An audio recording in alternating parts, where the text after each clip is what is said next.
Salut tout le monde, donc je reviens pour une vidéo update lecture mais dans le thème fantastique, on va dire ça comme ça. Il y en a deux que je considère comme dystopiques fantastiques, voilà c'est un mélange des deux, et les deux autres sont juste fantastiques.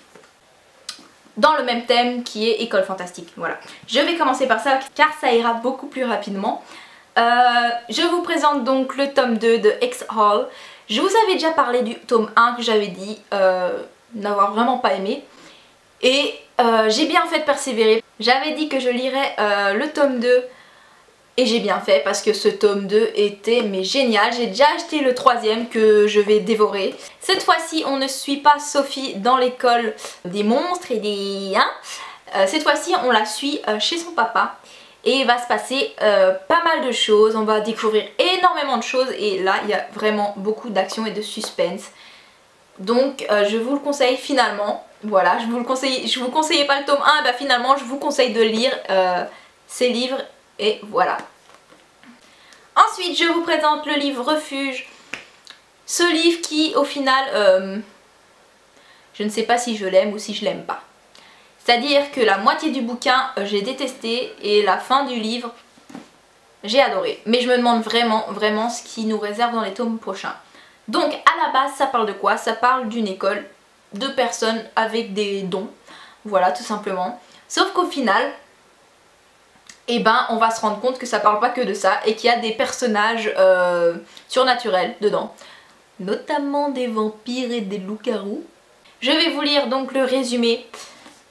Un terrible destin auquel elle ne peut échapper, un amour dévastateur auquel elle ne peut résister.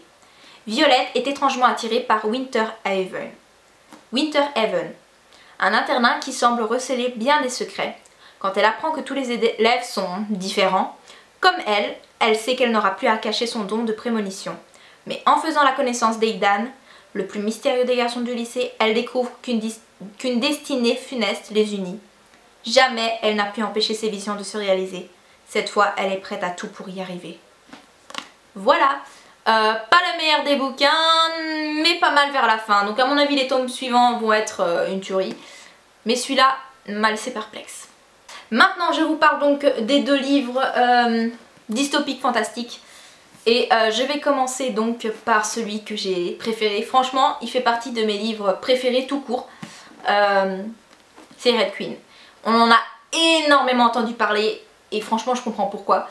Ce livre, et je l'ai englouti très rapidement. Il y a tout dedans. J'ai tellement hâte que le tome 2 sorte. À la base c'est donc une dystopie. Sauf qu'on va se rendre compte qu'il y a du surnaturel dedans. Je dirais plutôt des dons. Il va y avoir aussi des histoires d'amour, trahison.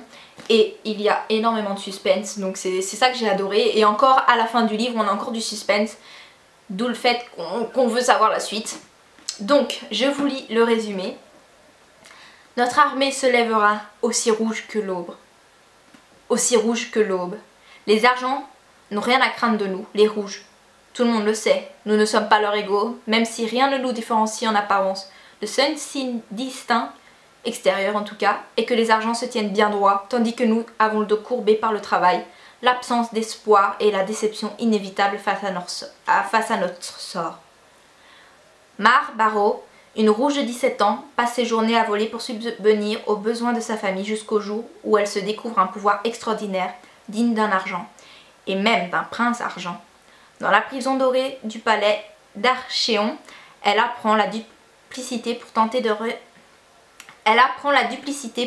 renverser le couple royal et libérer ses semblables.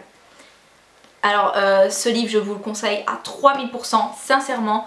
Je pense que personne ne pourra être déçu de ce bouquin parce qu'il y a tout pour que ça soit un excellent bouquin. Donc voilà. Et le dernier livre que j'ai à vous présenter, c'est Mystic City. Alors ce livre, j'ai aimé, mais pas autant que j'aurais pensé. Alors déjà à la base je pensais que ça serait une dystopie pure et dure, et en fait non, il y a aussi du fantastique dedans.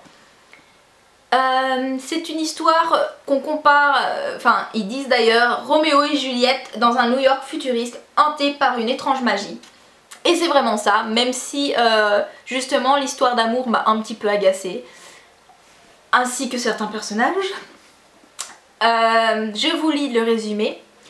Arya Rose est l'héritière d'une des plus puissantes familles de Mystic City. Ses fiançailles avec Thomas Foster, le fils des ennemis jurés de ses parents, pourraient sauver la ville de la menace qui gronde dans les bas-fonds. Mais Arya a un problème, elle ne se souvient pas être tombée amoureuse de Thomas. Hunter, un mystérieux rebelle, semble détenir la clé de ses souvenirs. Arya aura-t-elle le courage d'affronter la vérité au péril de sa vie? Au péril de sa vie, de ses choix dépend le salut de Mystic City. Alors j'avoue que ce livre était pas mal, mais l'histoire d'amour est un petit peu gnangnan. Cela dit, les personnages sont quand même vachement pas mal et j'ai vraiment hâte de savoir la suite aussi. Voilà, c'est tout pour cette vidéo. Si vous avez lu un des livres, n'hésitez pas à me le dire en commentaire ce que vous en pensez. Si vous avez des livres dans ce genre-là à me conseiller, n'hésitez pas aussi. Je vous fais plein de gros bisous et je vous dis à très bientôt.